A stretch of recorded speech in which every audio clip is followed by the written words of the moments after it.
ठीक है, तो हमने देखा ग्राफ एक्सएल और फ्रीक्वेंसी के बीच में।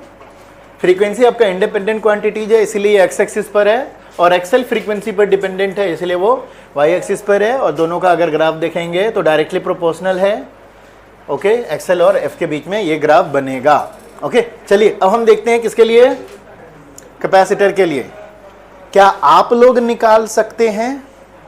आधा रास्ता मैंने दिखा दिया है, तो बताइए कैसा ग्राफ बनेगा। ट्राई कीजिए, गलत होगा तो कोई बात नहीं, मैं तो सही करूंगा। किसके किसके बीच में निकालना है? एक्ससी और फ्रीक्वेंसी के बीच में। You can just check out, already I have done for the XC. XC का रिलेशन निकालो, देखो लास्ट क्लास में करा हमने। What is the relation for XC, फिर एक्ससी और एफ के बीच में बनाओ। आप करो, चलाओ पेन।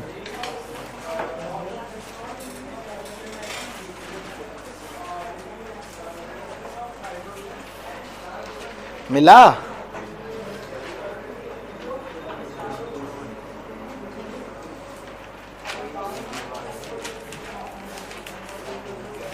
ओमेगा के टर्म में आप डायरेक्ट कर सकते हो, ई के टर्म में निकालने की जरूरत नहीं है।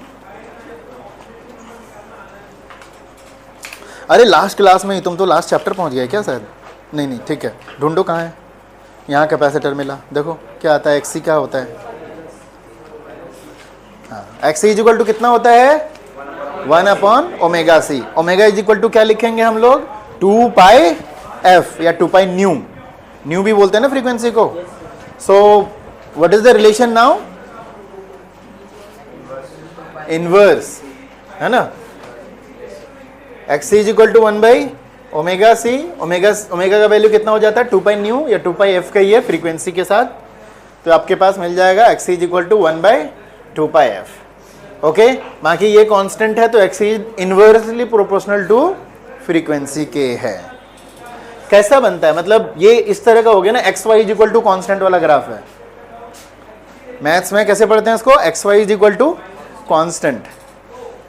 देखो ये y उधर चला जाएगा, इधर आपका प्रोपोर्शनल हो गया, प्रोपोर्शनलिटी खत्म करते हैं तो कांस्टेंट आता है, तो X Y is equal to constant. कैसा ग्राफ बनता है X Y is equal to constant का?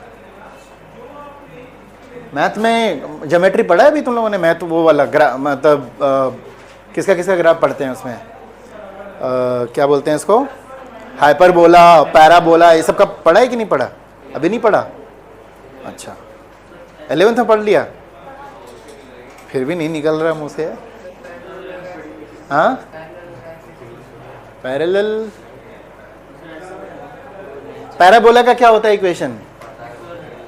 Y square is equal to M X या कहिए 4ax, ऐसे करके बोलते हैं। ठीक है, उसमें भी कांस्टेंट ऐड कर दो। हाइपरबोला का कैसा होता है? मैथ में बहुत पढ़ने की जरूरत है, और आप लोग खाली टीचर के भरोसे मत रहो। टीचर तो पढ़ाएंगे, कितना पढ़ाएंगे, आप लोग क्वेश्चन लेकर के आओगे तभी ना होएगा। तो थोड़ा याद रखो, क्योंकि X Y is equal to constant का ग्राफ जो बनता है ऐसे बनता है। X Y is equal to constant का ग्राफ इस तरह करके बनता है।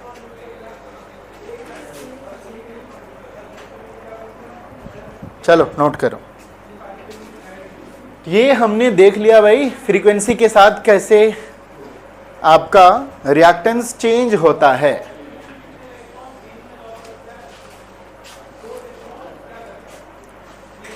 तो आपके पास रजिस्टर के अलावा ये दो ऐसे अप्लायंसेस हैं, कैपेसिटर और इंडक्टर, जो करंट इंड्यूस कर सकता है और रिएक्टेंस प्रोड्यूस कर सकता है। इसमें देखिए फ्रीक्वेंसी बढ़ेगा तो इंडक्टिव रिएक्टेंस बढ़ेगा। जैसे जैसे हाई फ्रीक्वेंसी होगी आपकी इलेक्ट्रिसिटी की, एसी की, वैसे वैसे आपका रिएक्टेंस बढ़ेगा। लेकिन कैपेसिटर में क्या होता है, इसका रिएक्टेंस कम होते चला जाता है। ठीक है, ये चीजें होती हैं। अच्छा, एक चीज और मेरे को आप लोग से जानना है, एसी का इफेक्ट इन तीनों पे कैसे होता है, मतलब रजिस्टर पे कैसे होता है। अभी हम लोग हालांकि बहुत सारे चीज पढ़ चुके हैं, इंडक्टर पे कैसे होता है और कैपेसिटर पे कैसे होता है। कैसे अफेक्ट करता होगा इनको अपने सर्किट में। जैसे मान लीजिए आपके पास ये रजिस्टर है और यहाँ पे आपने एसी सोर्स लिया है। अब यहाँ से जो करंट इसमें फ्लो हो रहा होगा, ठीक है, करंट फ्लो हो रहा होगा, कैसा करंट फ्लो हो रहा होगा, वेरिएबल करंट, 0 से लेके हाई तक, फिर 0, फिर डायरेक्शन चेंज हो जाएगा इधर से, ठीक है। तो रजिस्टर बेसिकली करंट को किसी तरह का कोई इफेक्ट नहीं करता, सिर्फ रजिस्ट करता है। रजिस्ट करेगा मतलब उसके फ्लो को कम करने की कोशिश करेगा, रेजिस्टेंस प्रोवाइड कर रहा है, तो ठीक है, किसी तरह का और कुछ है नहीं। लेकिन यहीं पर अगर इंडक्टर हो जाता है तो इंडक्टर क्या करेगा, आपको ऑलरेडी आपने इंडक्टर पढ़ा है, ये एसी सोर्स है और एसी सोर्स क्या करता है, करंट का वैल्यू बढ़ता है, फिर क्या होगा, टॉप पे जाएगा, फिर कम होगा, फिर डायरेक्शन चेंज करेगा।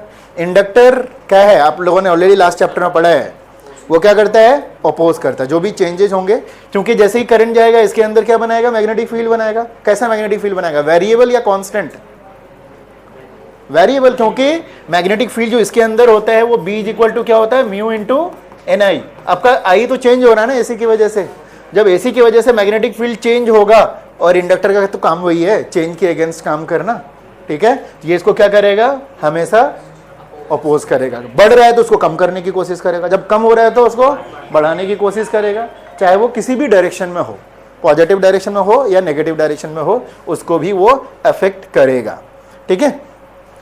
यही अगर ये इंडक्टर को हम डीसी के साथ लगा दें तो क्या होगा,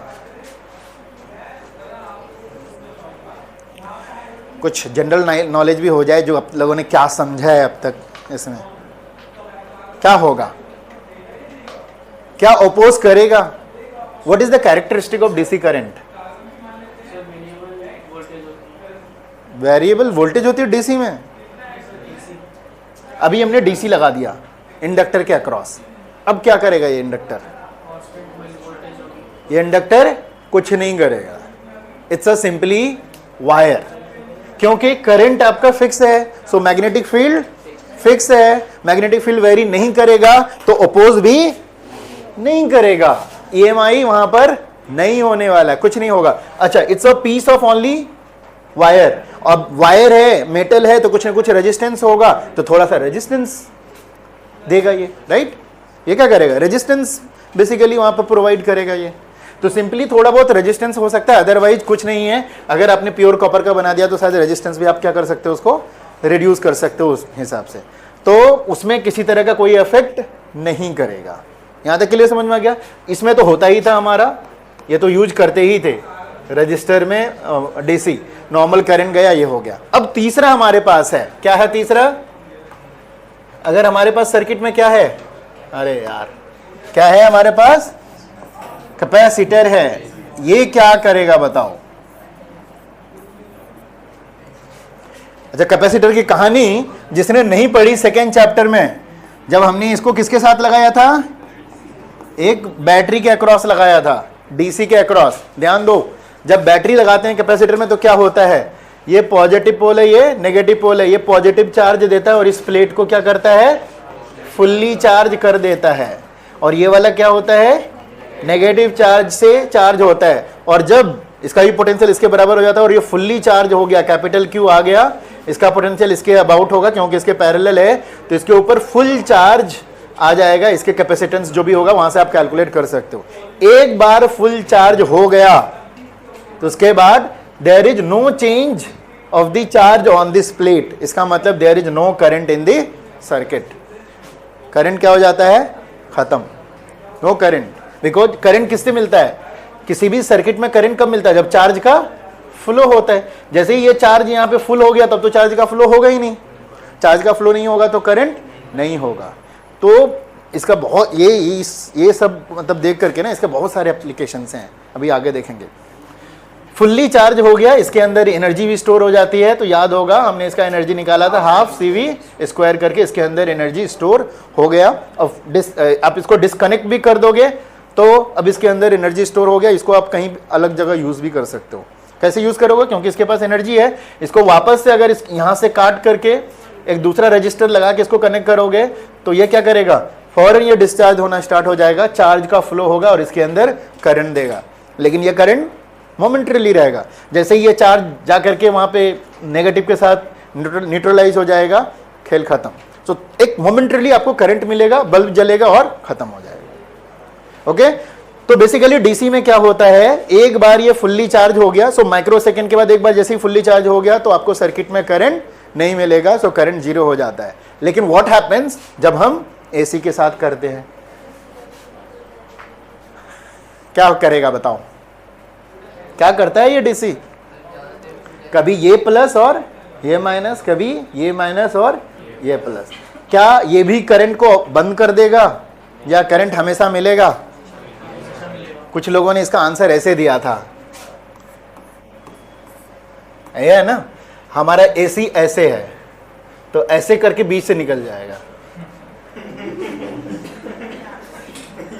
और एसी जब कैपेसिटर के क्रॉस जाएगा तो करंट चला जाएगा, और डीसी सीधा जाता है, डीसी सीधा जाता है तो यहां ब्लॉक हो जाता है, इसलिए करंट आपको दूसरी साइड नहीं मिलता। ओके, तो ऐसा नहीं होता है। बेसिकली कैसा होता है देखो, जब ये वाला पॉजिटिव एंड रहेगा, करंट इधर से जा रहा है तो इसको क्या करेगा, ये फुल चार्ज कर देगा, और ये वाला क्या हो जाएगा, माइनस हो जाएगा। एंड जैसे ही ये फुल चार्ज हुआ फिर इसने क्या कर दिया, डायरेक्शन बदल दिया, इधर नेगेटिव इधर पॉजिटिव, तो फिर क्या होगा, पहले ये डिस्चार्ज होगा, जीरो से पहले फुल चार्ज हुआ, फुल चार्ज से ये डिस्चार्ज होगा, वापस से जीरो हो जाएगा, वापस से फिर ये माइनस में डिस्चार्ज, माइनस में चार्ज होगा, और ये वाला किस में होगा, प्लस में होगा, फिर plus minus minus plus, plus minus plus minus होता रहेगा, और आपको करंट सर्किट में मिलता रहेगा। इसीलिए जब कैपेसिटर के अक्रॉस एसी लगाते हैं तो करंट मिलता है, लेकिन डीसी में नहीं मिलता। तो समटाइम्स एज ए स्विच भी यूज होता है। खैर बहुत सारे एप्लीकेशन है, कुछ एप्लीकेशन हम लोग इसका देखेंगे सेमीकंडक्टर में, जो लास्ट वाला चैप्टर है। चलो कुछ कुछ समझ में आ गया, ठीक है। कुछ पॉइंट्स इसका लिखेंगे यहाँ पर। Inductance can not decrease direct current, पता है ना क्यों, क्योंकि वो वेरिएबल रहता है तभी उसको अपोज करेगा, नहीं तो नहीं करेगा। So it can only decrease alternating current, alternating को करेगा। और कैपेसिटर क्या करता है, सिर्फ एसी को फ्लो होने देता है, लेकिन डीसी को क्या करता है, ये ब्लॉक करता है। ठीक है, जब भी आपको एक्सप्लेन करने की ट्राई करोगे तो आप आराम से कर सकते हो, वो दो डायग्राम बना करके नोट कर लो ये दोनों पॉइंट इसके लिए।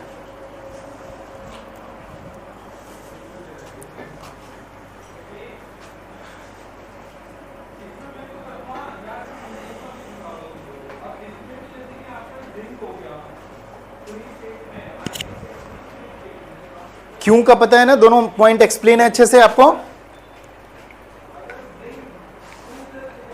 इंडक्टेंस जो है, इंडक्टर है, डीसी को कुछ नहीं कर सकता,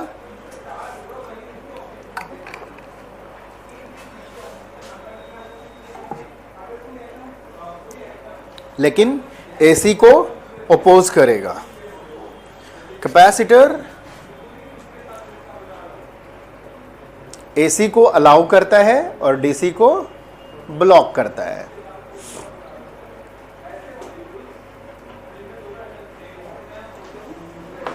डन। चलिए अब आगे चलते हैं, हम लोग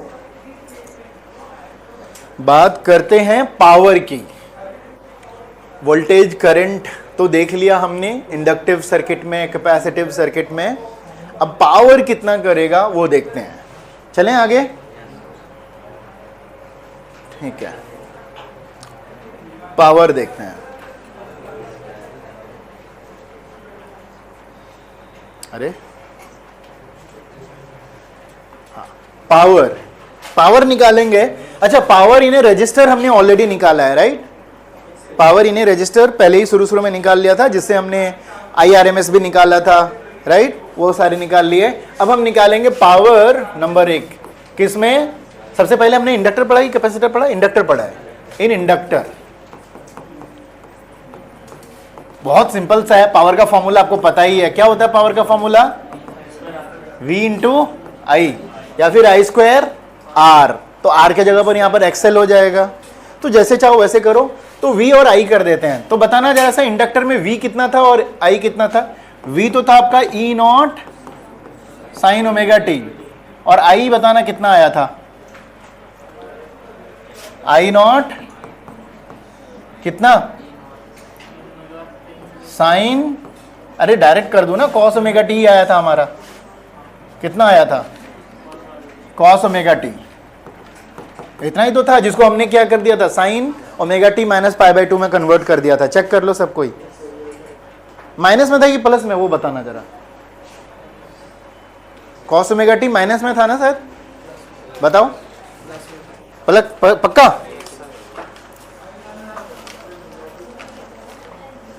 यहां कहां देख रहे हो, जब हमने इसको कन्वर्ट करा था, किसका देख रहे हो?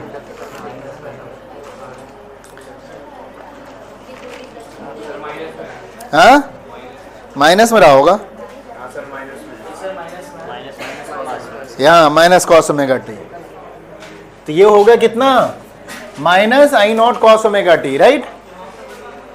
देखो सब कोई चेक करो, पिछले डेरिवेशन में हमने ऑलरेडी यूज करा था।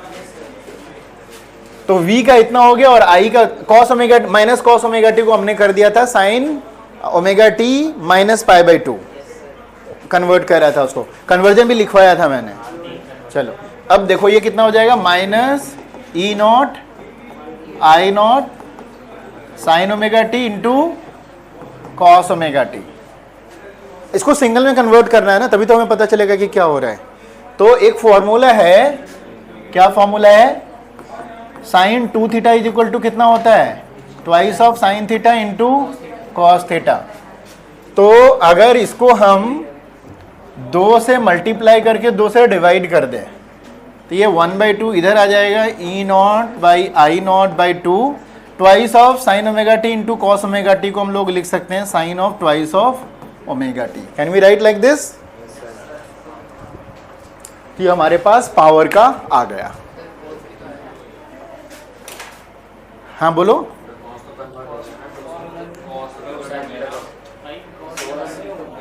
हाँ हाँ बस बस कंट्रोल करो। Twice of sine theta into cos theta कितना होता है, साइन 2 थीटा। तो ये साइन थीटा कॉस थीटा है, तो क्या हो गया, ये साइन 2 थीटा हो गया। ठीक है, तो पावर, अब पावर की फ्रीक्वेंसी बताओ कितना है। फॉर्मूला तो ऐसे होना चाहिए ना, साइन ओमेगा टी, ध्यान दो इधर, साइन ओमेगा टी होना चाहिए। तो ओमेगा के जगह पर यहां पर कितना है, ट्वाइस ऑफ ओमेगा। और ओमेगा जो फ्रीक्वेंसी था वो करंट का था या फिर वोल्टेज का था। तो पावर की जो फ्रीक्वेंसी है वो 2 गुना है उससे, है ना, ट्वाइस ऑफ ओमेगा। ओमेगा की जगह पर कितना हो गया, ट्वाइस ऑफ ओमेगा। तो नॉर्मल आपकी करंट और वोल्टेज की जो फ्रीक्वेंसी थी ओमेगा, ओके, पावर की जो फ्रीक्वेंसी है ट्वाइस है। जितने में वो 1 साइकिल कंप्लीट करेगा करंट, तो ये 2 साइकिल कंप्लीट कर चुका होगा। या फिर ये कहें कि अगर वो 1 साइकिल कंप्लीट कर, आधा साइकिल कंप्लीट करेगा तो ये 1 साइकिल कंप्लीट कर चुका होगा। इसका अगर हम ग्राफ बनाएं, कुछ 0 pi by 2 pi 3 pi by 2 2 पाई। पहले हम सिर्फ वोल्टेज की बात करें तो वोल्टेज का क्या था हमारा, साइन ओमेगा टी। यहाँ पे टॉप पे जाता है, यहाँ पे 0 पे जाता है, यहाँ पे जाता है, तो ये ऐसा बनता है, वोल्टेज का ऐसा बनेगा, राइट। तो सोचो पावर का कैसा बनेगा, पावर 2 गुना चल रहा है ना, 2 गुना स्पीड पे चल रहा है। तो 0 पे तो 0 होगा और पाई बाई 2 पे वापस 0 हो जाएगा। इस बीच में मान लेते हैं पावर कहीं पे ये है, ये यहाँ पे है, ये यहाँ पे, फिर ये यहाँ पे बनेगा, फिर यहाँ पे बनेगा।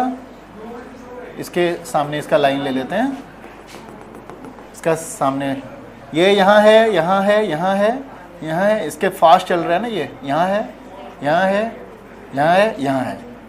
तो ये ग्राफ ऐसा चलेगा इसका। हालांकि इस पर नहीं बनाना चाहिए, वैल्यू अलग अलग आएगा, ठीक है।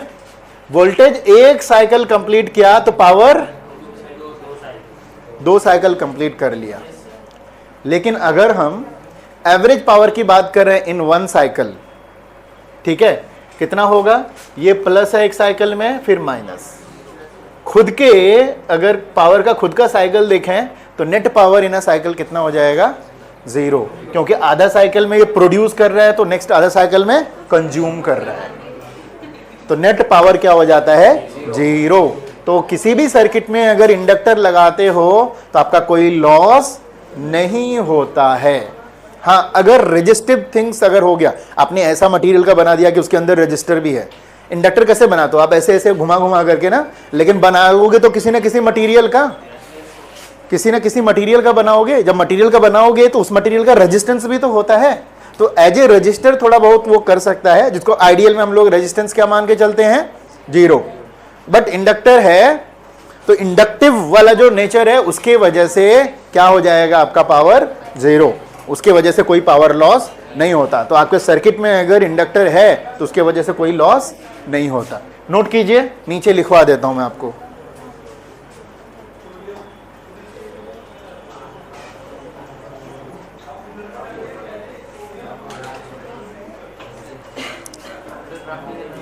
हाँ, बनाओ इसको। इसमें लिख देंगे so net power in a cycle will be क्या? 0। बट पावर की फ्रीक्वेंसी जो है वो कितना है? क्या मिल गया तुम लोगों को? हैं? नहीं, तुम्हें नहीं कह रहे, तुम टेंशन क्यों ले रही हो इतना? क्या हो गया साक्षी? All well? किसके? तुम्हारी साक्षी? तो अगर नहीं कर पाओ तो जा सकते हो, अगर तुम्हें ज़्यादा लग रहा है। हाँ, ठीक है, चले जाओ। If you need something medicine and all तो you can get it. Office में है, वहाँ से भी ले सकते हो आप।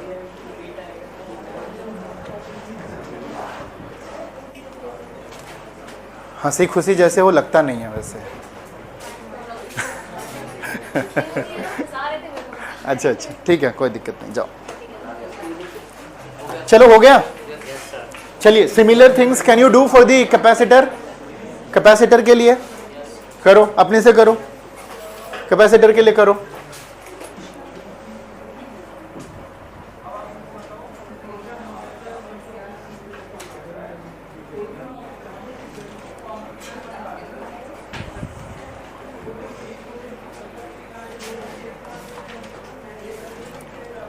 कैपेसिटर के लिए करना है आपको 4 कैपेसिटर। पावर कितना होता है यहां पर भी? E इंटू आई या V इंटू आई, जो करना है कर सकते हो। ये कितना हो जाएगा? E0 sign omega T. और I का बताना कितना होता है? I0 कैपेसिटर में कितना था?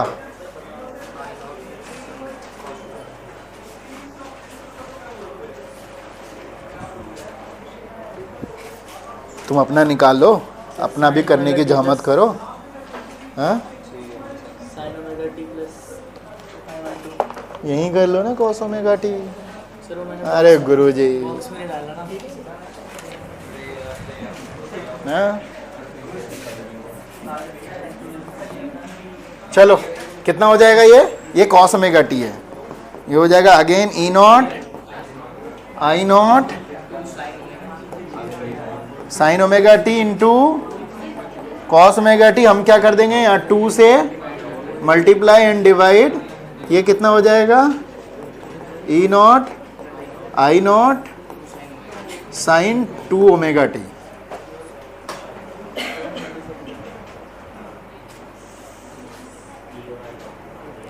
इसका भी जो फ्रीक्वेंसी है और वोल्टेज और करंट के फ्रीक्वेंसी से डबल है ना? अगर इसको हम लोग ऐसे करें E0 I0 by 2 sine omega dash into T, तो इसकी जो फ्रीक्वेंसी ओमेगा डैश है जो कि ट्वाइस ऑफ ओमेगा है, वो ओमेगा डैश ही करना। तुम लोग कुछ भी लिख दोगे वरना।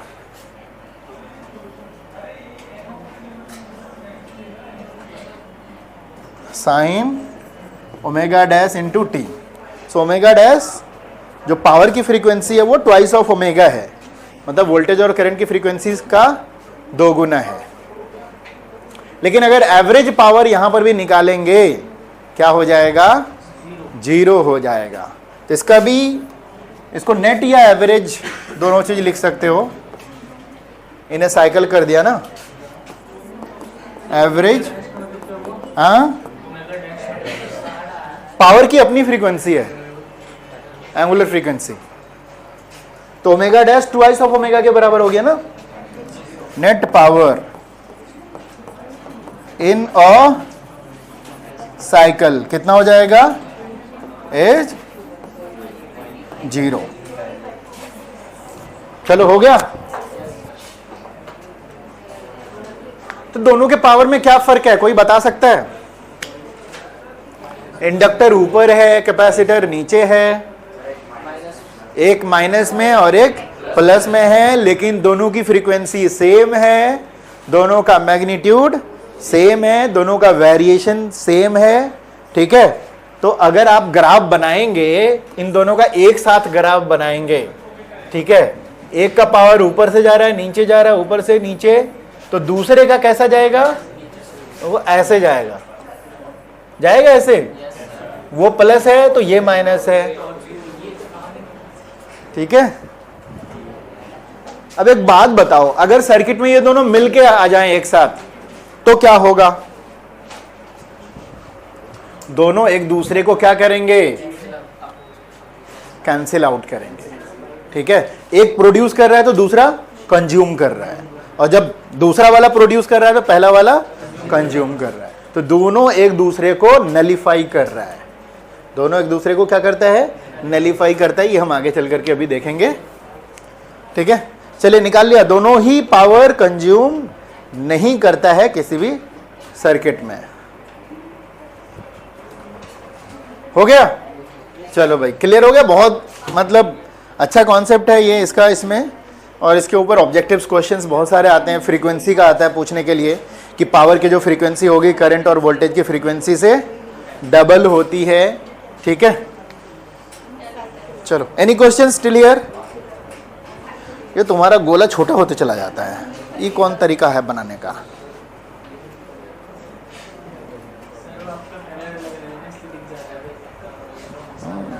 हमारा दिखता है और साइज में भी बराबर ही रहता है, इसके जैसा नहीं है, कभी पेट फुला लिया कभी पेट घुसा लिया अंदर है? ऐसा लग रहा है कभी खूब खाना खाया और कभी भूखा है। चलो हो गया। नेक्स्ट हम पढ़ेंगे क्या, LCR सर्किट। चलिए, कोई क्वेश्चन यहां तक क्लियर है सारा? ठीक है, चल ओके।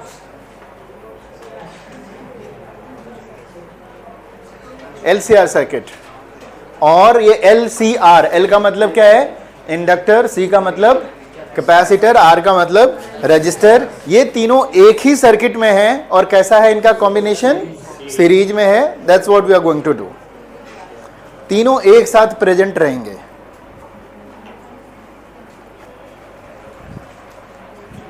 चलो, ये तीनों अब हमारे पास अप्लायंसेस आ गए, इंडक्टर, कैपेसिटर और रजिस्टर, ये तीनों एक साथ रहेंगे। और पहले एक और आता था जब ये तीनों पैरेलल हुआ करते थे, बट वो सब सिलेबस से हट गया है। अभी आपके पास सिर्फ और सिर्फ सीरीज वाला एक और होता था जिसमें सिर्फ R और C होता था। ठीक है, LC होता था, मतलब समझ रहे हो, दो हैं, L और C, इंडक्टर और कैपेसिटर। RC में क्या है, रजिस्टर और कैपेसिटर। ठीक है, अच्छा ये सारी चीजें जो अभी हम लोग देख रहे हैं, जैसे हमने क्या देखा अभी, LCR का देख रहे हैं, इससे पहले L का देखा, C का देखा, और R और C होता है तो उसमें समझो रजिस्टर का किसके साथ, कैपेसिटर के साथ होगा। LC होगा तो सोचो क्या होगा।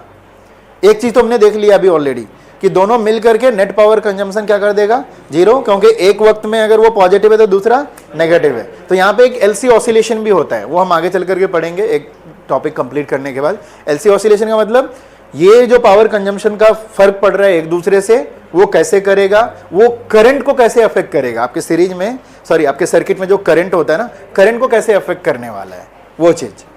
ठीक है, चलिए देखते हैं। हमारे पास ये सर्किट है, एसी सोर्स है, हमारे पास इंडक्टर है, फिर क्या है, कैपेसिटर है, फिर रजिस्टर, ये तीनों के तीनों सीरीज में। सीरीज में होने से क्या होता है, जो अब तक आप लोगों ने पढ़ा है, 10th में भी पढ़ा, सीरीज और पैरेलल, इसमें भी पढ़ा। अब यहां बताइए, अगर अप्लायंसेस सीरीज में होंगे, मिनिमम दो चीज बताओ मुझे। चलो पहला, बहुत बढ़िया, करंट क्या रहेगा, सेम रहेगा, जो भी करंट एक बार एंटर करेगा सब में करंट सेम रहेगा। दूसरी चीज वोल्टेज, क्या ऐसे ही काम चलेगा, हमने सारा का वैल्यू सेम रखेंगे तो वोल्टेज सेम होगा? हो सकता है, पॉसिबल है। अगर आपने रजिस्टर का वैल्यू सेम रख दिया, मतलब चाहे रिएक्टेंस की बात करें चाहे रेजिस्टेंस की बात करें, तो वोल्टेज भी क्या होगा? सेम हो सकता है। ऐसा नहीं है कि वोल्टेज अलग अलग रहेगा। बेसिकली वोल्टेज का क्या होता है यहाँ पर? डिस्ट्रीब्यूशन होता है सीरीज में। ये जितना वोल्टेज का रहेगा ये तीनों आपस में क्या कर लेंगे? तीनों आपस में बांट लेंगे। अगर ये 100 वोल्ट है तो ये तीनों वोल्ट ऐड करोगे तो तीनों मिल करके कितना हो जाएगा? 100 हो जाएगा। ये देने वाला, ये तीनों कंज्यूम करने वाले। पैरेलल में सेम होता है वोल्टेज, लेकिन सीरीज में क्या होता है? वो भी लेगा, वो भी लेगा, वो भी लेगा, सारे के सारे क्या कर लेते हैं? डिस्ट्रीब्यूट कर लेते हैं। यहां पर भी अगर आप देखोगे जब वोल्टेज, तो voltage across the inductor plus voltage across the capacitor, voltage across the register, तीनों को ऐड करोगे तो किसके वोल्टेज के बराबर हो जाएगा? एसी सोर्स के वोल्टेज के बराबर हो जाएगा। चलिए बनाइए डायग्राम, थोड़ा अच्छे से बनाइएगा, साफ सुथरा बनाइएगा।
ये वाला नंबर है, ये वाला 8588 वाला।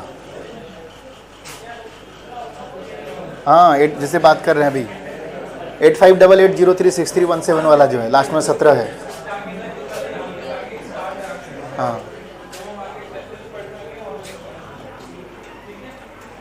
डायग्राम बना लिया? अरे अच्छा से बनाओ यार, कहाँ है?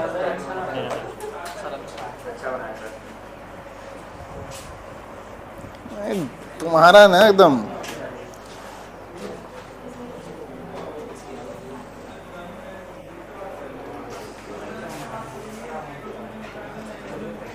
याद से एसी सोर्स ही डालना, डीसी मत डाल देना, ठीक है? तो अब हमारा जैसे ही हम यहाँ पर हमारा एसी स्टार्ट होगा, हमने इसको वोल्टेज दिया E0 sin ओमेगा टी। ये वोल्टेज ये तीनों में करंट एज ए करंट जैसे मूव करेगा तो वोल्टेज डिस्ट्रीब्यूट हो जाएगा, कुछ वोल्टेज इसमें, कुछ वोल्टेज इसमें, कुछ वोल्टेज इसमें। तो VL, VC, VR तीनों को ऐड करेंगे तो क्या हो जाएगा? हमारा E के बराबर आ जाएगा, ठीक है? So applied EMF appears as voltage drops, किधर किसमें? VR में, फिर VL में और VC में, जो कि R, L and C के अंदर है। और जब इन तीनों को ऐड करेंगे तो हमारा क्या हो जाएगा? वो 0 हो जाएगा, ठीक है? चलो नोट करो, फिर चलते हैं, अभी दिखाते हैं ये तीनों में क्या क्या हो रहा था। वो ये थोड़ा सा कॉम्प्लेक्स है, इसलिए आप लोग थोड़ा सा कंसंट्रेट कीजिए अच्छे से, नहीं तो फिर घसते घसते रह जाएगा, दिक्कत हो जाएगा आप लोगों को समझने में। काफ़ी इंपॉर्टेंट टॉपिक है। इस चैप्टर में क्वेश्चंस ज़्यादातर इसी से पूछा जाता है। याद होगा मैंने लास्ट क्लास में बोला होगा कि अगला टॉपिक कराने के बाद सारे क्वेश्चन आपके लिए होमवर्क हो जाएंगे। फिर तो ज़्यादातर क्वेश्चन LCR पे ही आता है, इसको अच्छे से समझिएगा। ये और एक LC ऑसिलेशन, यही दो कॉम्प्लेक्स है इस टॉपिक में, इस चैप्टर में। तो थोड़ा अच्छे से समझिए इसको, समझने के बाद काफ़ी इंटरेस्टिंग है। एक्चुअल अप्लायंसेस एप्लीकेशंस की बात कर रहे हैं हम लोग।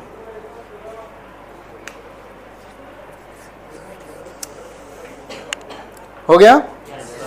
ठीक है, कुछ हम लोग पिछला वाला रिवाइंड करते हैं। हमने रजिस्टर का देखा था, जब प्योर रजिस्टर था तो क्या था उसमें? करंट और वोल्टेज साथ साथ था, इन फेज था। दोनों के बीच में कितना एंगल बन रहा था? 0 डिग्री। करंट और वोल्टेज साथ साथ था। एंड देन फिर हमने इंडक्टर पढ़ा था। इंडक्टर में क्या था, करंट वोल्टेज से पहले था, मतलब पीछे था, कितना डिग्री, 90 डिग्री पीछे था। और जैसे ही फिर कैपेसिटर आया तो करंट वोल्टेज से 90 डिग्री आगे है। अब यहाँ तीनों एक साथ आएंगे, तीनों का हम लोग एक साथ मिला के फेजर डायग्राम बनाएंगे, ठीक है। ओके, तो कुछ चीज़ें जो ऑलरेडी हमें पता है, देखिए करंट, अगर रजिस्टर की बात करें हम, तो रजिस्टर का जो करंट है वो हमने पूरा हॉरिजेंटल ले लिया, ठीक है, मेन करंट इधर ही ले लिया हमने। हाँ, तो हमने सबसे पहले बेस माना रजिस्टर को, ठीक है। रजिस्टर का करंट और वोल्टेज पूरा हमने हॉरिजेंटल ले लिया, और हमें पता है सेम करंट कैपेसिटर में भी फ्लो हो रहा है, सेम करंट वोल्टेज में भी फ्लो हो रहा है। तो हमारा मेन रेफरेंस जो करंट है वो हमने इधर मान लिया हॉरिजेंटल। अब हम इसका बनाएंगे डायग्राम, कौन सा डायग्राम, फेजर डायग्राम। क्या डायग्राम बोलते हैं उसको, फेजर डायग्राम। हमने करंट ले लिया, सेम करंट VC में भी है, सेम करंट VL में भी है, मतलब L और C में भी है। और हमने रजिस्टर के वोल्टेज को देखा, वो करंट के साथ साथ है। अब अगर हम कैपेसिटर की बात करेंगे और इंडक्टर की बात करेंगे, तो करंट तो ऑलरेडी आ चुका है। आप इंडक्टर के बारे में बताओ, इंडक्टर में अब हम करंट को बेस लेंगे तो वोल्टेज किधर है,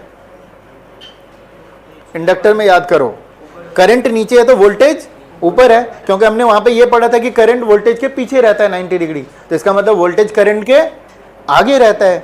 तो अगर हम यहाँ पे करंट हमारे पास ऑलरेडी है तो क्या वोल्टेज का हम दिखा सकते हैं कि 90 डिग्री आगे होगा, ठीक है। सिमिलरली कैपेसिटर में क्या होगा, वेरी गुड, आप लोग देखो कितने समझदार हो, आया कुछ समझ में। तो वोल्टेज क्या हो गया, इंडक्टर में 90 डिग्री करंट से आगे, कैपेसिटर का इसके 90 डिग्री पीछे, तीनों का एक साथ आ गया। So this is your VR, this is your VL, this is your VC। Okay, अब हम इसका वेक्टर ट्रीटमेंट कर रहे हैं, this is called phasor diagram, उसमें वेक्टर ट्रीटमेंट होता है ये सारा का सारा। और आपने ऑलरेडी पढ़ा है, दो वेक्टर के बीच में अगर एंगल थीटा होता है तो नेट निकालने के लिए हम क्या करते हैं, A² + B² + 2AB cos theta, right, का स्क्वायर रूट। ओके, अगर वो थीटा 90 डिग्री हो गया तो square root of A² + B² cos theta वाला पार्ट गए, और 0 डिग्री हो गया तो A + B का होल स्क्वायर होता है, स्क्वायर और स्क्वायर रूट कैंसिल, फिर सिर्फ क्या बचता है, A + B, मतलब सिमिलरली दोनों को क्या करते हैं हम लोग, ऐड कर देते हैं। और अगर 180 डिग्री हुआ तो सब्ट्रैक्ट हो जाता है, क्योंकि वो A - B का होल स्क्वायर हो जाता है, A² + B² + 2AB cos 180, 180 का वैल्यू होता है -1, तो -2AB हो जाता है, मतलब A - B का होल स्क्वायर हो जाता है, स्क्वायर रूट और स्क्वायर कैंसिल, क्या बचता है, A - B। यहाँ पे दो वेक्टर एक दूसरे के अगेंस्ट खड़ा है, इसने इधर अपना मुंह खोले हुए, ये इसने इधर, तो दोनों क्या है, 180 डिग्री पे। जब 180 डिग्री पे होता है तो दो वेक्टर का जब हम नेट निकालते हैं तो क्या करते हैं, बड़े वाले में से छोटे वाले को सब्ट्रैक्ट कर देते हैं, और नेट का डायरेक्शन क्या होता है, जो बड़ा वाला होता है। यहां पर भी आपके पास दो ऑप्शंस हो सकते हैं, या तो VL बड़ा या तो VC बड़ा। अगर VL बड़ा VC छोटा तो VL में से VC को सब्ट्रैक्ट करके नेट जो आएगा वो आ जाएगा आपका इन दोनों का। अगर VC बड़ा है तो VC नीचे की तरफ आ जाएगा, और VL छोटा हो जाएगा तो नेट आपको किधर मिलेगा, नीचे मिलेगा। तो दोनों ऑप्शन आपके लिए ओपन है, बट हम अभी यहाँ जो लेंगे, हम ये मान के चलेंगे कि VL is greater than VC, तो नेट आपको क्या मिल जाएगा, VL - VC। क्लियर है ये सारा चीज। तो दूसरा हमने इसको दिखाया, VL में से VC को सब्ट्रैक्ट किया, नेट आपको बच जाएगा VL - VC। समझ में आ रहा है। VL में से VC को क्या करेंगे, ये वेक्टर ट्रीटमेंट मेथड होता है, जब माइनस करते हैं तो उसको माइनस कर देते हैं। याद है, आप लोगों ने ट्रायंगल लॉ पढ़ा होगा, नेगेटिव वेक्टर बनाने के लिए माइनस से मल्टीप्लाई कर देते हैं, तो माइनस से मल्टीप्लाई करने के बाद डायरेक्शन क्या कर देते हैं, अपोजिट कर देते हैं। तो ये VC का -VC करेंगे तो क्या हो जाएगा, ऊपर, और नेट जो मिलेगा आपको VL - VC ऐसे मिलेगा, छोटा वाला। अगर मान लो ये 15 है, ये 10 है, तो 15 - 10 5 बचेगा, राइट। तो ये हो जाएगा VL - VC, इधर क्या हो गया, VR। तो अब आपको क्या करना है, नेट वोल्टेज निकालना है यहाँ पर, मतलब सर्किट में आपके पास नेट वोल्टेज क्या मिलने वाला है, या नेट EMF कितना वोल्टेज डिफरेंस क्या मिलने वाला है दोनों एंड पे। तो हम क्या निकालेंगे, इन दोनों का रिजल्टेंट। अब यहाँ पे कौन सा लॉ यूज करेंगे, पैरेलल लॉ। एक है VL - VC ऊपर, एक है हॉरिजॉन्टल, तो इसके पैरेलल यहाँ, इसके पैरेलल यहाँ, नेट रिजल्टेंट कौन सा हो जाता है, ये हो जाता है, हो जाता है। और नेट रिजल्टेंट जब निकालने के लिए जाएंगे, ये तो पूरा 90 डिग्री पे है, तो कितना हो जाएगा, इतना का स्क्वायर प्लस इतना का स्क्वायर, तो इतना क्या है आपका वी आर है, और इतना क्या है इसके बराबर we L minus V C का होल स्क्वायर। आ गया ये? चलिए यहाँ तक नोट कीजिए, फिर आगे चलते हैं। यहाँ तक कोई दिक्कत तो नहीं? कीजिए जरा, ये डायग्राम थोड़ा अच्छे से बनाना तुम स्पेशली, मजाक नहीं इसमें।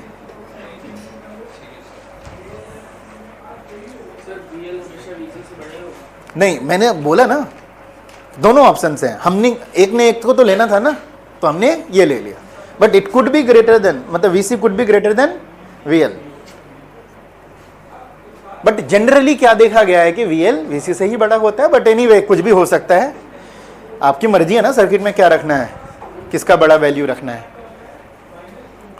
और V किस पर डिपेंड करता है, I इंटू एक्सएल पर। एक्सएल का वैल्यू बड़ा ले लो, I तो फिक्स है, एक्सएल का बड़ा ले लोगे तो वोल्टेज ड्रॉप उधर ज़्यादा हो जाएगा। अगर एक तरफ वोल्टेज ड्रॉप ज़्यादा हुआ तो दूसरी तरफ ऑटोमेटिकली क्या हो जाएगा, कम हो जाएगा।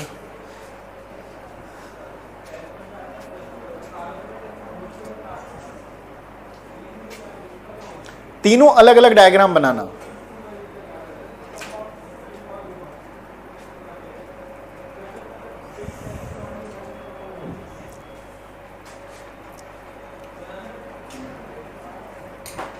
Net voltage across the appliances, वो हो गया square root of V R का square plus V L minus V C का होल स्क्वायर। अच्छा, सिमिलर मेथड हम रिएक्टेंस के लिए भी कर लेंगे। एनीवे पहले इसको करो।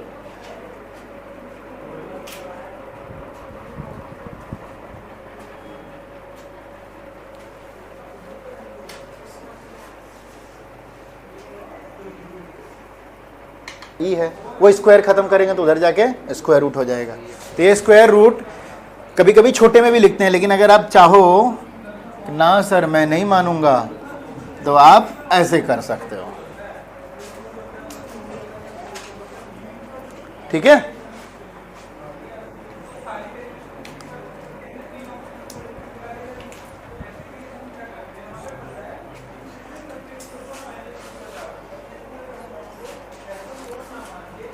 ये नेट ईएमएफ हो गया, या फिर कहिए नेट वोल्टेज हो गया। ये नेट वोल्टेज किसके बराबर है, ई के बराबर है, इसीलिए हमने ई के बराबर इसको कर दिया। ठीक है? सो ई विल बी इक्वल टू, अगर फिर अब आगे और एनालिसिस इसमें करने की जरूरत पड़ती है तो ई इज इक्वल टू कितना दिया हुआ होता है, ई नॉट साइन ओमेगा टी करके आप आगे जो भी करना है कर सकते हो, बहुत सारी चीजें। एनीवे अभी हम आगे चलते हैं। कोई क्वेश्चन यहाँ तक, कोई दिक्कत? नितलेश क्लियर है? चलिए तो लिखिए जरा सा साइड में। अब अभी तो इतना तक लिखो, एक और चीज बात करनी है मुझे। अब इसको हम लोग जो नेट रेजिस्टेंस बनने वाला जो है, अच्छा हमारे पास देखो, अब ना ही तो हम इसको रेजिस्टेंस बोल सकते हैं और ना ही तो रिएक्टेंस बोल सकते हैं पूरे सर्किट में, है कि नहीं? अकेला रजिस्टर हुआ करता था तो क्या बोलते थे हम लोग, रेजिस्टेंस, और इंडक्टर होता था तो इंडक्टिव रिएक्टेंस, कैपेसिटर होता था तो inductive reactance, sorry capacitive reactance. और अब हमारे पास तीनों है तो क्या बोले हम, तो हमें कुछ एक नया नाम ढूंढना पड़ेगा जिसमें ये तीनों तरह है, कैपेसिटर भी है, इंडक्टर भी है और रजिस्टर भी है। तो इस वक्त जो अब आपको एक ओवरऑल रिएक्टेंस कहिए, रेजिस्टेंस कहिए, एक मिल रहा है पूरे सर्किट में, उसका नया नाम दिया जाता है और उसको कहते हैं इम्पीडेंस। क्या कहते हैं इसको, इम्पीडेंस, और जेड से डिनोट करते हैं। जो नेट आपका रिएक्टेंस कहिए, रेजिस्टेंस कहिए, वैसे आप थॉट लाओ, बट नाम उसको वैसे नहीं बोला जाता है, उसका एक स्पेशल नाम दिया गया है, क्या बोलते हैं उसको, इम्पीडेंस। अब हमें वो निकालना है। अच्छा वोल्टेज हमें ऑलरेडी पता है तो हम रजिस्टर भी निकाल सकते हैं। तो जिस तरह से वोल्टेज करंट का डायग्राम बना है वैसे ही आपका यहाँ पर रजिस्टर का भी बन सकता था, सॉरी रिएक्टेंस और रजिस्टर का ही बन सकता था। कैसे कैसे, एक दिखाता हूं मैं आपको। जैसे ये वी आर जिधर है उधर ही आपका क्या होता, कैपिटल आर होता। जिधर वी एल है उधर क्या होता आपका, एक्सएल होता। नीचे वी सी है तो ये कितना होता, एक्सी होता। अब यहीं पे नेट आपको मिलता, यहाँ तक कितना मिलता, एक्सएल माइनस एक्सी मिलता। और यहाँ तक रजिस्टर है, फिर क्या करते हैं हम इसका नेट निकालते, this would be the final one, और इसी को क्या कहते हैं हम, Z. And this Z would be equal to कितना, आर का स्क्वायर प्लस क्या, X L minus X C का होल स्क्वायर का स्क्वायर रूट। ठीक है, और ये डायरेक्ट यहां से भी निकाल सकते हैं क्योंकि आई का सबका इस फॉर्मूला में भी डायरेक्ट रख सकते हैं ना। v इक्वल टू क्या होता है, आई आर, अगर जहां पे आर है तो आर, जहां पे एक्स है तो एक्स, जहां पे एक्सएल है तो XL.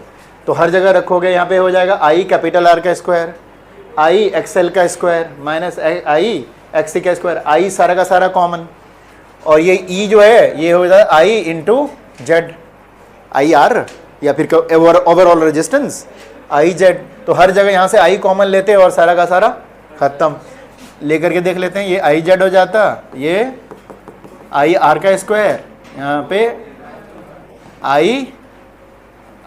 I XL minus I X C का होल स्क्वायर, फिर सब में आई, ये आई स्क्वायर भी होता, आई कॉमन आ जाता, अंदर क्या बचता, R square plus XL minus X C का होल स्क्वायर, यहाँ पे I into Z, I cut जाता, फिर जेड इज इक्वल टू क्या हो जाता, R square plus XL minus X C. जैसे चाहो वैसे कर सकते हो। तो आप ये वाला भी डायग्राम एक बना लो एंड देन डायरेक्ट फिर वो वाला यूज करना। ये डायग्राम जो मैंने बनाया है ये भी बनाइए एक्सएल के टर्म में, एक्स के टर्म में, ये एनसीईआरटी में भी दिया हुआ है।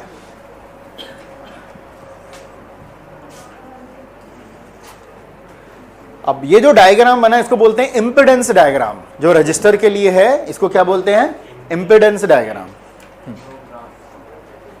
ये वाला। ठीक है, वी आर के तरफ आपका क्या हो गया, रजिस्टर है। ठीक है, अब ये वी एल के तरफ क्या हो जाएगा, एक्सएल, वी सी की तरफ क्या हो जाएगा, एक्स सी। अब ये दोनों 180 डिग्री पे है तो नेट निकालेंगे तो एक्सएल माइनस क्या बचेगा, एक्स सी, वो छोटा होगा। अगर मान लो ये 20 है और ये 5 है तो बचेगा 15, तो ये एक्सएल माइनस एक्स सी बचा यहाँ से यहाँ तक, राइट। अब ये आर है, आर और एक्सएल माइनस एक्स सी का नेट निकालेंगे, इसके पैरेलल यहाँ, इसके पैरेलल यहाँ, तो ये इसका क्या हो जाएगा, resultant. Resultant is the net जो रेजिस्टेंस रिएक्टेंस होने वाला सर्किट का, उसको हम लोग किससे डिनोट करते हैं, जेड से। ये जेड का वैल्यू निकालेंगे कैसे, बेस आर है और हाइट कितना है, एक्सएल माइनस एक्ससी के बराबर, ये एक्सएल माइनस कितना हो जाएगा, एक्ससी। तो कैसे निकालेंगे हम, जेड डायगोनल हो गया ना, और ये क्या हो जाएगा, बेस आर का square plus height XL minus एक्ससी का होल स्क्वायर, तो आ गया जेड। सिमिलर इधर से भी निकालोगे तो ऐसे आ जाएगा। ठीक है, तो ये डायग्राम जरूर बनाइए, इन टर्म्स ऑफ दिस आता है क्वेश्चन करने के लिए। वोल्टेज वाला तो कर ही लिया आपने, रिएक्टेंस और रेजिस्टेंस के टर्म में भी कर लीजिए। इसको इम्पिडेंस डायग्राम बोलते हैं, लिख लेना उस डायग्राम के नीचे, इम्पिडेंस डायग्राम। इम्पिडेंस मतलब IMPEDANCE, इम्पिडेंस। ये डायग्राम बना लिया सबने।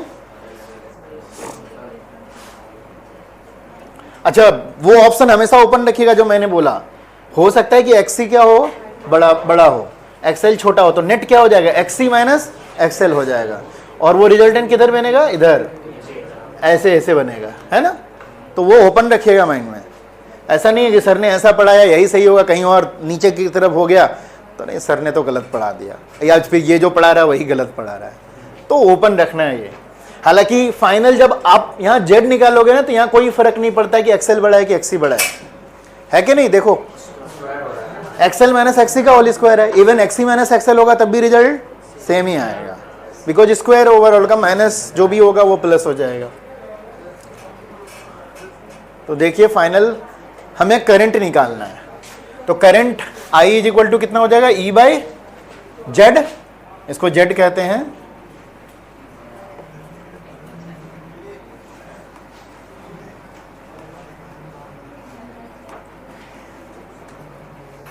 ठीक है, हाँ अभी बताते हैं वापस से। इम्पिडेंस बोलते हैं उसको, किसी से डिनोट करते हैं इसको, जेड से डिनोट करते हैं। अब इसको एक्सएल और एक्ससी को अपने अपने टर्म में पुट कर दो यहाँ पे, ऑलरेडी आपको पता है क्या कितना होता है। अब आगे निकालेंगे, यहाँ तक नोट करो।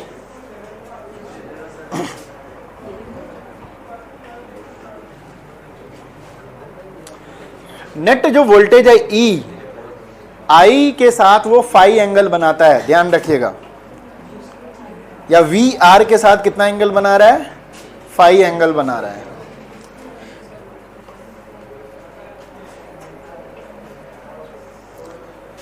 जो नेट आपका ईएमएफ या वोल्टेज आया है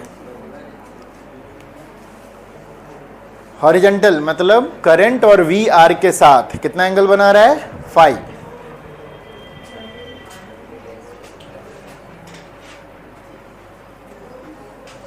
ये तो कोई दिक्कत नहीं है ना किसी को। एक्सएल का वैल्यू पता है आपको, ओमेगा इंटू एल होता है, एक्सी का वैल्यू पता है 1/ओमेगा इंटू सी होता है।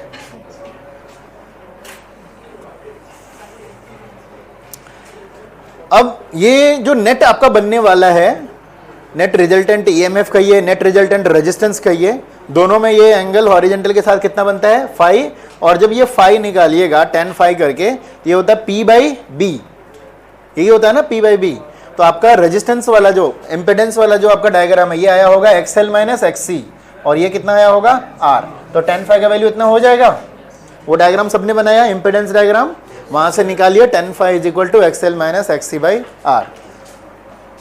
और इसका नाम दिया गया है, ठीक है, लिखिए tan फाई पहले, tan phi is equal to XL minus XC divide by R।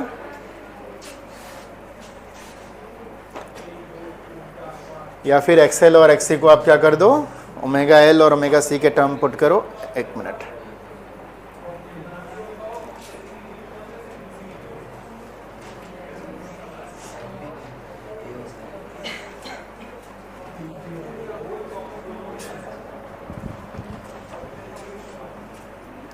XL और XC को टालो ओमेगा में, ओमेगा L माइनस 1/ओमेगा C। डन यहां तक।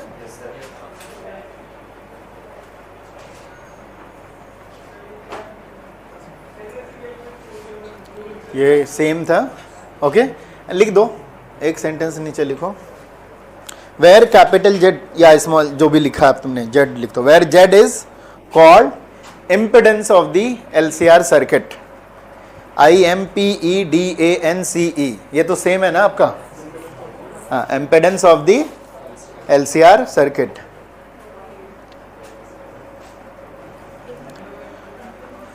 ओके, अब हम देखते हैं स्पेशल केसेस। स्पेशल केसेस का मतलब वही जो हम लोग बात कर रहे थे, XC हो सकता है कि XL से बड़ा हो, XL XC से बड़ा हो, या दोनों बराबर हो। जब दोनों बराबर होगा तो क्या होगा बताओ, खुद सोचो, क्या जीरो, इम्पिडेंस जीरो, सिर्फ और सिर्फ R बचेगा। मतलब ये जो कैपेसिटर और इंडक्टर एक दूसरे को क्या कर देगा, कैंसिल आउट। जो हम लोग कुछ देर पहले बात कर रहे थे, अगर फ्रीक्वेंसी सब कुछ सेम रहेगा तो दोनों एक दूसरे को कैंसिल आउट कर देगा, and effectively you will see कि आपके सर्किट में सिर्फ और सिर्फ क्या लगा हुआ है, रजिस्टर लगा हुआ है। हालांकि वो दोनों प्रेजेंट हैं, वो दोनों एक दूसरे को कैंसिल आउट कर देते हैं। तो ये दो तीन कुछ स्पेशल केसेस हैं, उसी की बात करेंगे हम लोग। अगर XL is greater than XC, जो अभी हम लोग लेते हुए आ रहे हैं, तो उसमें आपका फाई का वैल्यू पॉजिटिव आया है, जो अभी हमने करा। दूसरा ऑप्शन क्या पॉसिबल हो सकता है, when XC is greater than XL। चलो यहां तक नोट करो, एक एक करके नोट करते हैं तीनों ऑप्शंस। पहला ऑप्शन जो जनरल है, जो अभी तक हम करते हुए आए हैं, और इसमें हमने देखा है कि करंट आपका लैग कर रहा है फाई एंगल से, है ना। फाई का वैल्यू पॉजिटिव आया था, नेट करंट आपका हॉरिजॉन्टल था, नेट ईएमएफ ऊपर था, और इसमें कौन डोमिनेट कर रहा है, इंडक्टर। कौन डोमिनेट कर रहा है, इंडक्टर। इंडक्टर की बल्ले बल्ले। और फाई आपका पॉजिटिव आ रहा है, ऊपर जा रहा है ना ईएमएफ, मतलब वोल्टेज। तो अच्छा इफेक्टिव का बताओ, वोल्टेज लैग कर रहा है कि करंट लैग कर रहा है। इफेक्टिव जो आपका अभी आया है, आपने डायग्राम बनाया ना, करंट इधर था और वोल्टेज किधर आया, ई इधर आया ना, या वोल्टेज, ठीक है, इधर आया था। कितना एंगल बना रहा है ये, फाई बना रहा है, यही था ना। तो कौन लैग कर रहा है, कौन पीछे है, करंट पीछे है, वोल्टेज आगे है, राइट। कितना एंगल से, फाई एंगल से। तीनों का जब एक साथ मिला के काम कर रहा है तब, ठीक है। तब उसी को नीचे वाले सेंटेंस में लिख दिया है, देखो। Current lags behind the EMF by phase angle phi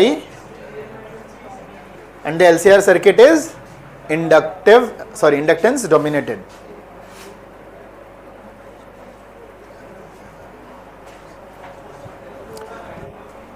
और भी कुछ केसेस हो सकते हैं जो आपको ऑलरेडी समझ रहे होंगे कि क्या पॉसिबिलिटी है।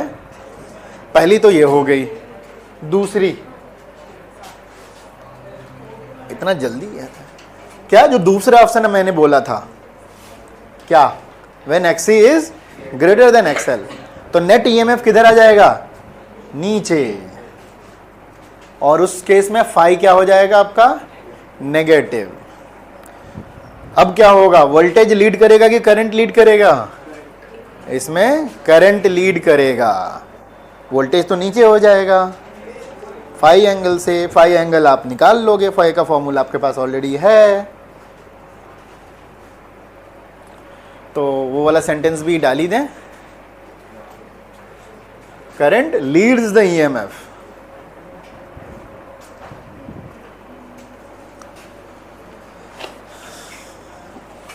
current leads the EMF by phase angle phi, and the LCR circuit is capacitance dominated circuit.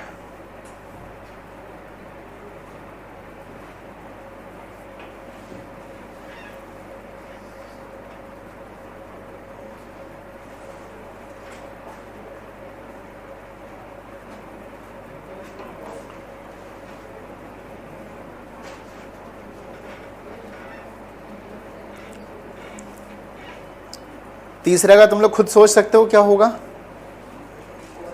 Equal, उसके बाद क्या होगा? फाई का वैल्यू क्या हो जाएगा? 0। और कौन लीड करेगा? आर लीड करे, दोनों साथ साथ चलेंगे, है ना।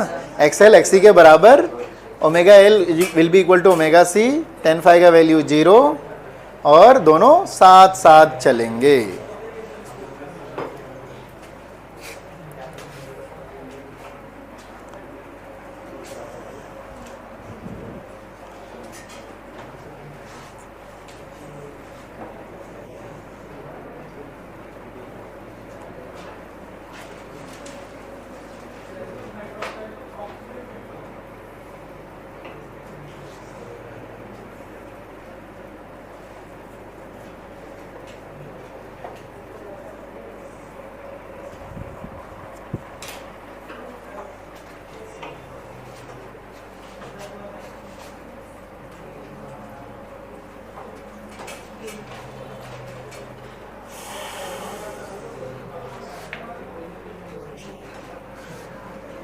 ठीक है? नो सर, ठीक नहीं है।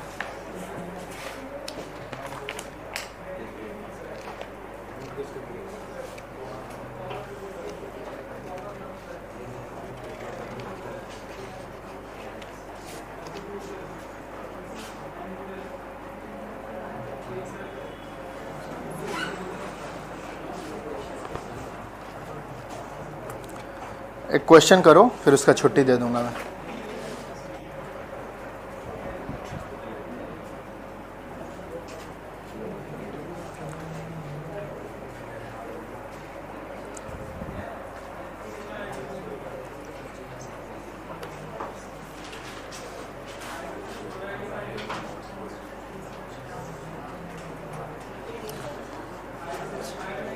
चलिए लिखिए क्वेश्चन, उसमें नहीं है, मैं डायरेक्ट दे रहा हूँ, वो तो मैं देख रहा हूँ इसको।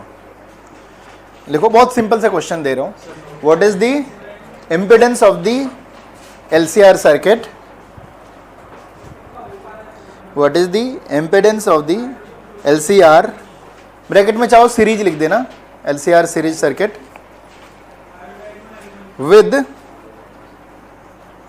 with L is equal to 5 henry, L is equal to 5 capital H henry. लिखो लिखो, L कितना है? 5 capital H henry, capital H henry को कहते हैं, comma capital C is equal to 20 microfarad, मतलब capacitance. Capital C is equal to 20 microfarad and register 5 ohm. And R is equal to 5 ohm. बस निकालिए। मैंने बोला था, क्या बोला था?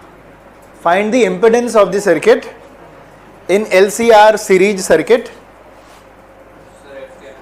हाँ,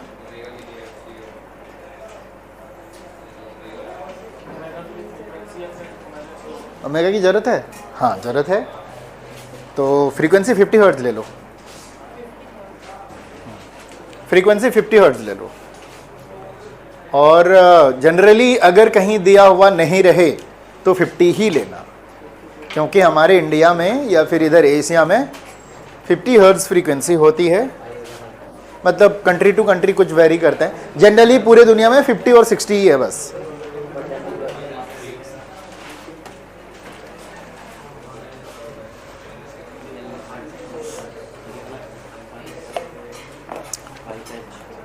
फटाफट निकालो बाबा, निकालो। क्वेश्चन क्या क्वेश्चन? इसमें है ही नहीं क्वेश्चन। मैंने तो लिखाया है डायरेक्ट, लिखवा तो रहा था, लिखो इससे।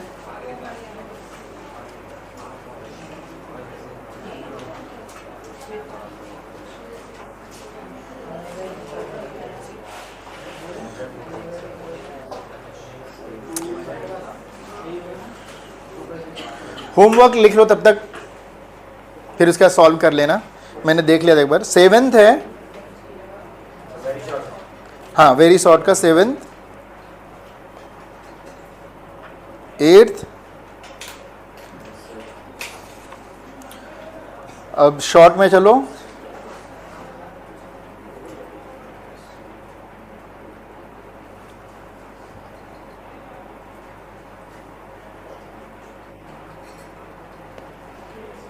बस आज 2 ही देता हूं, अगले क्वेश्चन में अगले क्लास में सारा रहेगा।